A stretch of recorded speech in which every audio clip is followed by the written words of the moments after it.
Naiuwi na sa bansa ang mga labi ng OFW na nagpakamatay umano sa Dubai. Sa ika-6 na araw pa lang ng kanyang pagtatrabaho roon. Hindi naman kumbensido rito ang naiwan niyang pamilya at nanawagan ng investigasyon sa kaso. May ulat on the spot si Lay Alves. Lay. Rhea, dumating na ngayong umaga ang mga labi ng OFW na si Alona Bagayan na umano'y nag-suicide ilang araw lamang pagkarating sa Dubai. Pero hindi naniniwala ang pamilya ni Alona na siya'y nagpakamatay gaya ng sinasabi ng police report sa Dubai.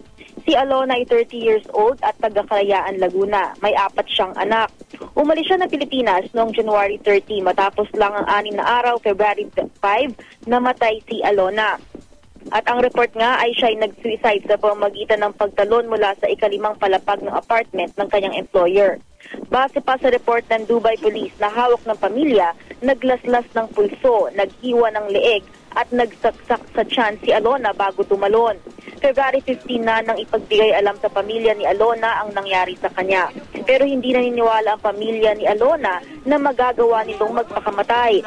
Masayahin daw ito at wala naman daw silang nalalaman na matindi nitong problema.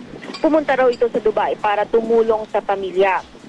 Hanggang ngayon, Rhea, ay hindi pa rin daw o wala pa rin daw makuhang impormasyon ang pamilya tungkol sa employer ni Alona. May nakapagsabi raw sa kanilang isa itong VIP o importanteng tao sa Dubai. Dinala na sa punerarya ang mga labi ni Alona kung saan magasagawa ng re-autopsy ang NBI gaya ng hiling ng pamilya. Tumutulong ang partido ng manggagawa sa kanila.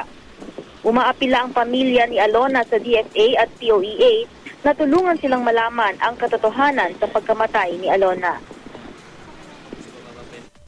Sana magkaroon ng linaw ang lahat. Yung katotohanan lang ho naman ang gusto namin. Kailangan talagang malaman ng pamilya at ng buong kabarangay ni Alona na kung siya ay totoong namatay, nagpakamatay o may foul play. Rhea, kanina nga ay pumunta tayo sa punerarya at nakita natin kung gaano nanlumo ang mga kapatid ni Alona matapos makita ang kanyang katawan. Nila napatunayan lamang o lalong lumakas ang kanilang paniwala na ito'y pinahirapan at hindi nagpakamatay. Rhea? Maraming salamat, Lay Alves.